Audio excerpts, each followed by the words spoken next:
Namaskar.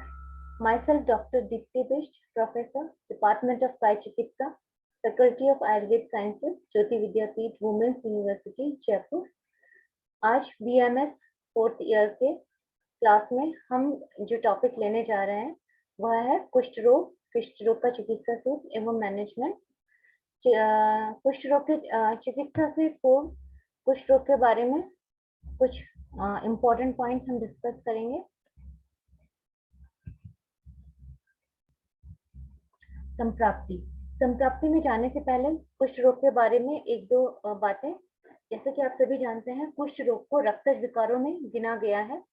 यह रोग संसर्ग से संक्रामक भी माना गया है। इसे महागत भी कहा गया है। आचार्य सुश्रुत ने औपसर्गिक रोगों में इसकी गणना की है। औपसर्गिक रोग यानी कि जो छूने, साथ बैठने, साथ खाने इत्यादि कारणों से फैलते हैं, जिन्हें हम संक्षिप्त में संक्रामक रोग भी मान सकते हैं। कुष्ठ रोग के अगर भेदों की बात करें तो असंख्य भेद इसके बताए गए हैं कुष्ठ रोग के, जिसमें कुछ भेदों को क्षुद्र रोगों में भी गिना है आचार्य सुश्रुत और वाघभट्ट ने, जैसे कि पामा और विचर्षिका, जो कि कुष्ठ रोग में भी गिने गए हैं और क्षुद्र रोग में भी गिने गए हैं। सामान्यतः कुष्ठ के जो भेद बताए गए हैं वो 18 प्रकार के बताए गए हैं। उसके लिए त्वक में एक शब्द कुष्ठ रोग के लिए प्रयोग किया है, आचार्य सुश्रुत ने किया है। कुष्ठ रोग के दो विभाग, जैसे कि आप सभी लोग जानते हैं, महाकुष्ठ और क्षुद्र कुष्ठ। महाकुष्ठ इसलिए कहते हैं क्योंकि इनमें लक्षण बहुत अधिक होते हैं, दोष का प्रकोप भी अत्यधिक रहता है, वेदना बहुत होती है और उत्तरोत्तर धातुओं में गति करता हुआ कई प्रकार से इसकी हमें चिकित्सा करनी पड़ती है। उसके अलावा इसमें क्रोनिसिटी ज्यादा होती है, चिरकालीन ज्यादा रहते हैं, चिरकाल अनुबंधी ये शब्द कहा गया है। क्रोनिसिटी काफी ज्यादा होती है और त्वचा में वैवर्ण्य या त्वचा की विकृति अधिक रूप में जो है महाकुष्ठ रोगों में मिलती है, जबकि क्षुद्र कुष्ठ थोड़ा माइल्ड फॉर्म में होते हैं, इसलिए उनको क्षुद्र कुष्ठ में उनकी गणना की गई है। जैसे कि आप सभी जानते हैं कि कुष्ठ को मुख्यतः त्रिदोषज माना गया है। त्रिदोषज वात, पित्तज और कफज। उसके अलावा जो है दोषों के दोष बलाबल के अनुसार उनकी संप्राप्ति कही जाती है।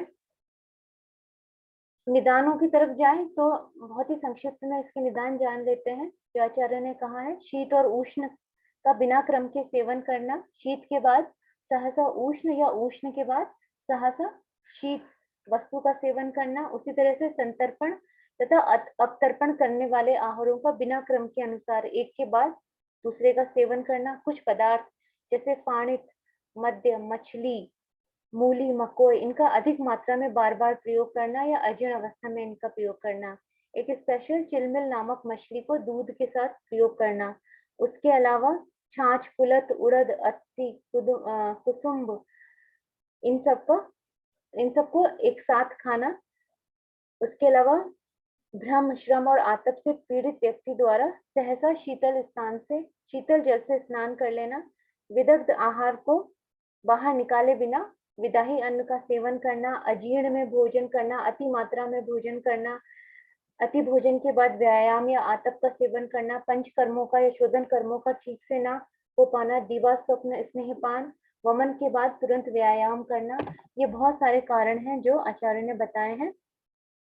संप्राप्ति में हम देखें तो जो तीन जो दोष प्रकोपित होते हैं वात, पित्त, कफ, वो जो है त्वक, रस, मांस और अंबु, इन चार धातुओं को जो है दूषित कर देते हैं। तो सप्त धातु कुष्ठंती, ये माना गया है कि जो सप्त धातु हैं ये कुष्ठ रोग की संप्राप्ति मिलकर के बनाती हैं। तो these taken together constitute the sevenfold pathogenic substance of कुष्ठ द्रव्य संग्रह। तो कुष्ठ द्रव्य संग्रह भी कहा गया है। तो दोष जो है प्रसरावस्था में त्वचा, रसिका, रक्त और मांस को शिथिल करके दूषित करते हैं। उसके पश्चात त्वचा में स्थान संचय करते हैं, वहां पर एक प्रकार का मंडल बनाते हैं। इस अवस्था में अगर चिकित्सा ना की जाए तो दोष अन्य धातुओं को दूषित करके अभ्यंतर स्थानों पर चले जाते हैं और त्वचा, रक्त, मांस, लसिका इनको दूषित करके कुष्ठ रोग की उत्पत्ति करते हैं। ऐसा आचार्य सुश्रुत ने माना है। त्वचा क्योंकि स्पर्श इंद्रिय मानी गई है, तो त्वचा की विकृति से सुप्तता या स्पर्श अज्ञानता उत्पन्न होती है। उसी तरह से स्पर्शज्ञता त्वचा की अधिक और विशिष्ट विकृति पर ही निर्भर करती है। उसी तरह से उदक जब त्वचा से बाहर निकलता है, जैसे कि क्षत में या इंजुरी में, तब लसिका कहलाता है। कुष्ठ पीड़ित जो व्यक्ति है उसकी त्वचा में क्षत हो जाता है और परिणाम स्वरूप लसिका की भी पुष्टि हो जाती है। तो ये जो है संप्राप्ति डिटेल में बताई गई है। चिकित्सा सूत्र, इससे पहले कुष्ठ के कुछ पूर्व रूप जो स्पेसिफिक बताए गए हैं कि स्वेद या तो अत्यधिक होगा या बिल्कुल नहीं होगा, त्वचा परुष हो जाएगी या फिर सलक्षण, या तो बिल्कुल खर हो जाएगी या एकदम चिकनी हो जाएगी, कंडू अधिकतम कंडू रहेगी, सुई के चुभोने जैसी पीड़ा, दाहा, झंझनाहट, लोमहर्ष, त्वचा का काठिन्य इत्यादि लक्षण मिलेंगे। अगर व्रण होगा तो वो ठीक से जल्दी से ठीक नहीं होगा, स्पर्श ज्ञान कम हो जाएगा, त्वचा में विवरणता आ जाएगी। उसके अलावा श्रम, व्रण का अधिक व्रण में अधिक पीड़ा होना या रक्त का काला पड़ जाना, ये सारे लक्षण भी जो है इसमें बताए गए हैं। कुष्ठ के भेद आप लोगों को पता ही है, 18 प्रकार जो है कुष्ठ के जो भेद बताए गए हैं। महाकुष्ठ 7 प्रकार से बताए गए, जिसमें कपाल, औदुंबर, मंडल, ऋषिजीव्य, पुंडरीक, सिद्ध और काकड़ा कुष्ठ बताया गया है।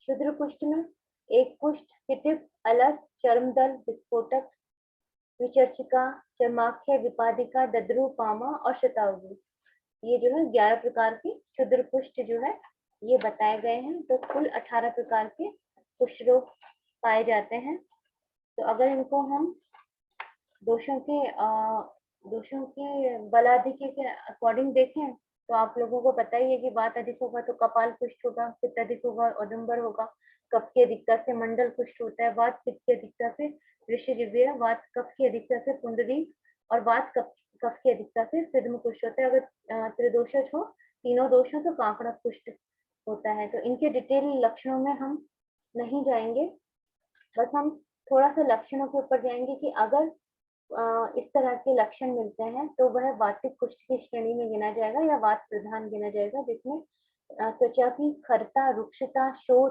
तोद, संकोच, हर्ष, आयाश, परुषता या शाम या अरुण वर्ण होगा तो ये वातिक लक्षणों की तरफ जाएगा। उसी तरह से यदि दाह, रक्तिमा, परिस्राव, पाक, क्लेद, आमगंधी, अंग पतन, अगर ये लक्षण होंगे तो ये पैक्टिक श्रेणी में जाएगा। और अगर श्वेतता, शीतता, स्निग्धता, कंडू, स्थिरता, उत्पेद, गौरव, इस तरह के लक्षण होंगे तो ये कफ की श्रेणी में जाएगा। उसी तरह से धातुगत कुष्ठों की भी आचार्य चरक ने कई लक्षण बताए, जिसमें रस धातुगत कुष्ठ के लक्षण अलग हैं, रक्त धातुगत कुष्ठ के लक्षण अलग हैं। तो उन सब लक्षणों के डिस्क्रिप्शन में ना जाते हुए हम जो है कुष्ठ की चिकित्सा देखेंगे। चिकित्सा सूत्र में अगर कुष्ठ वात प्रधान है तो उसमें हम जो है वातनाशक द्रव्यों से साधित घृत को इंटरनली जो है उसका सेवन करवाएंगे। अगर कुष्ठ कफ प्रधान है तो वमन कर्म सर्वश्रेष्ठ माना जाता है, और यदि कुष्ठ पित्त प्रधान है तो विरेचन कर्म श्रेष्ठ माना जाता है। रक्त मोक्षण कर्म कब किया जाता है? इसमें कुष्ठ विद माइल्ड सिम्टम, जिसमें कुष्ठ में ये लक्षण काफी कम हो तो वहां पे प्रच्छान कर्म करेंगे। और अगर एक्यूट स्टेज है कुष्ठ की, यह तीव्र अवस्था ज्यादा है तो वहाँ सिरा वेधन करके रक्त दोष का विश्रामन करके हम कुष्ठ रोग की चिकित्सा करते हैं। तो यदि हम संशोधन चिकित्सा की तरफ जाएं तो वमन और विरेचन कफनाशक और पित्तनाशक कुष्ठों में बताया गया है, और पित्त प्रधान में और अन्य जिसमें रक्त की दृष्टि ज्यादा हो तो वहाँ हम रक्त मोक्षण कर्म करेंगे। वातिक प्रधान कुष्ठ में क्योंकि रुक्ष गुण प्रधान होते हैं तो वहाँ हम वातनाशक औषधियों से सिद्ध घृत का इंटरनली पान करवाएंगे।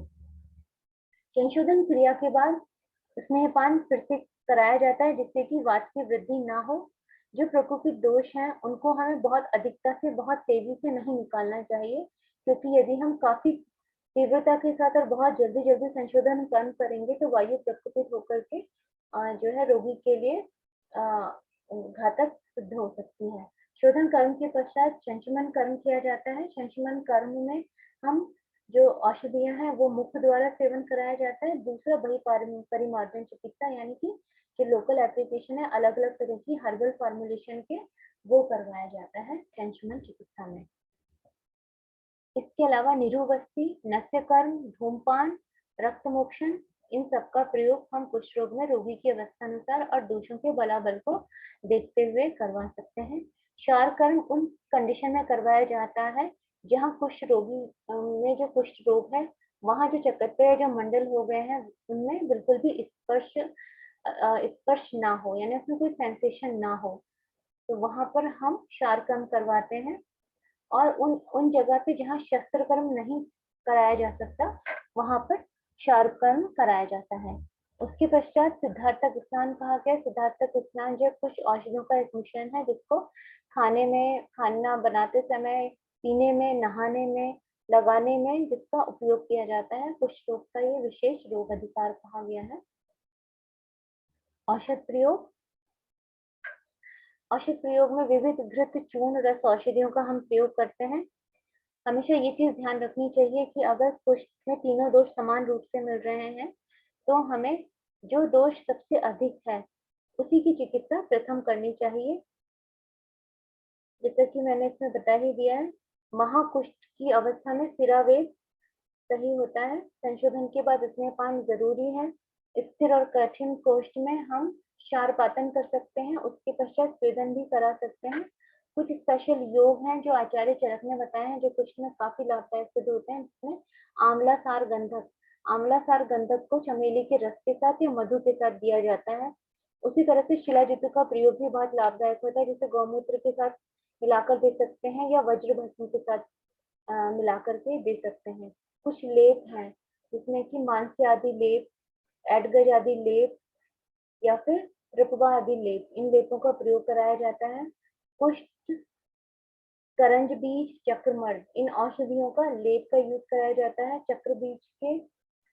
चक्रमर्द के बीज, सेंधा, लोध्र, इन सबको मिलाकर के इसका लेप यूज कर सकते हैं। कुछ स्पेशल चूर्ण है जिसमें पटोल आदि चूर्ण, मुक्ता आदि चूर्ण, त्रिफला आदि चूर्ण या मंजिष्ठा आदि चूर्णों का प्रयोग किया जाता है।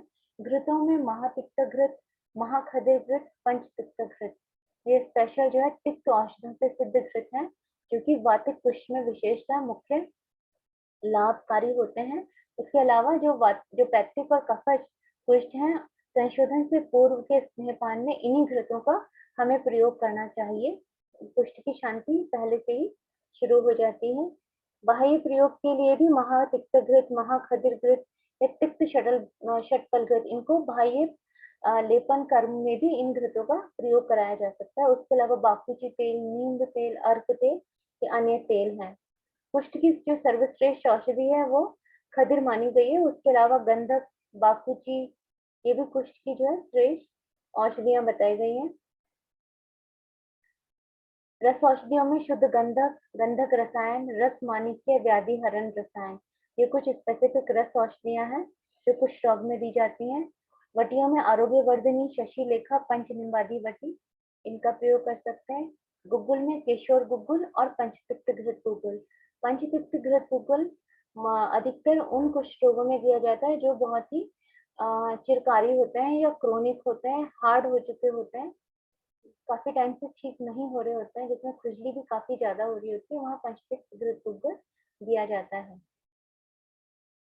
क्वाथ, पटोल आदि, मंजिष्ठा आदि आसवरिष्ठ है, खदिरारिष्ठ, कनक बिंदुआरिष्ठ, मध्व आसव, सारिबाद आसव, ये आसवरिष्ठ यूज किए जाते हैं। तेलों में बाकुची, कनकशिरी, मरीच आदि तेल कुछ और ये तेलों के नाम है। अमृत भल्लातक और धात्रे अवले, यह अवले हम प्रयोग कर सकते हैं। लेप विविध प्रकार के हमने अभी डिस्कस कर ही लिए हैं, तो मांस्य आदि, करंज आदि, करवी आदि, ये और अन्य लेप हैं जिनका हम कुष्ठ रोग में प्रयोग कर सकते हैं। तो ये कुछ औषधियां हैं, कुछ स्पेसिफिक द्रव्यों के नाम हैं जो कुष्ठ रोग में अधिकता से प्रयोग कर सकते हैं। तो दोषों की अवस्था को देखते हुए, दोष के प्राधान्य को देखते हुए तथा रोगी की प्रकृति के अनुसार हमें जो है औषधियों का निर्णय करके उसे औषधियां देनी है। जैसे अगर स्रावित कुष्ठ है तो वहाँ हम कफनाशक औषधि का ज्यादा प्रयोग करेंगे। अगर पित्त प्रधान जो है पुष्ट है, पैक्टिक लक्षण ज़्यादा है तो हमें दाहनाशक उपाय पहले करने होंगे। अगर वात के कारण रुक्षता ज़्यादा है तो हमें घृतपान या कुछ एक्सटर्नल ऑयल एप्लीकेशन या इस तरह की कुछ औषधियाँ हमें देनी पड़ेंगी जो उसकी रुक्षता का नाश करें और उसमें जो पीड़ा है उसका भी शमन करें। तो कुष्ठ रोग की चिकित्सा के बारे में ये लेक्चर जो है, ये जो मैंने तैयार किया है, उम्मीद है आपको इससे कुछ ना कुछ लाभ अवश्य हुआ होगा। अगले लेक्चर में फिर मिलते हैं। नमस्कार। Thank you.